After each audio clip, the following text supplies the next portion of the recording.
মঙ্গলবার সকালে সংবাদ সম্মেলনের আয়োজন করে গুম সংক্রান্ত তদন্ত কমিশন। জানায় এখন পর্যন্ত 1752টি অভিযোগ জমা পড়েছে, যার মধ্যে প্রায় 1000 অভিযোগের যাচাই বাছাই শেষ হয়েছে। এর মধ্যে 280 জন অভিযোগকারী, 45 জন আইনশৃঙ্খলা বাহিনী ও গোয়েন্দা সংস্থার বিভিন্ন পর্যায়ের কর্মকর্তাদের বক্তব্য নেওয়া হয়েছে।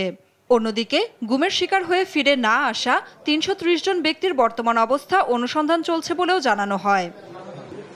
কমিশনের প্রধান জানান, প্রতিটি বাহিনীরই কিছু সদস্য গুমের ঘটনায় জড়িত, তবে পুরো বাহিনীকে আতঙ্কগ্রস্ত না হওয়ার আহ্বান তার। বলেন, গুমের সাথে জড়িত ব্যক্তিদের ব্যক্তিগত ফৌজদারি দায় পুরো বাহিনীর উপর পড়বে না। কয়েক সপ্তাহের মধ্যেই ভারতের কারাগারে 1067 জন বাংলাদেশি বন্দী থাকার তথ্য পেয়েছে কমিশন। তাদের মধ্যে গুমের শিকার কেউ রয়েছে কিনা তাও অনুসন্ধান চালাচ্ছে কমিশন। ভারতের বিভিন্ন কারাগারে বন্দী থাকা বাংলাদেশি নাগরিকদের তালিকা চাওয়া হয়েছিল।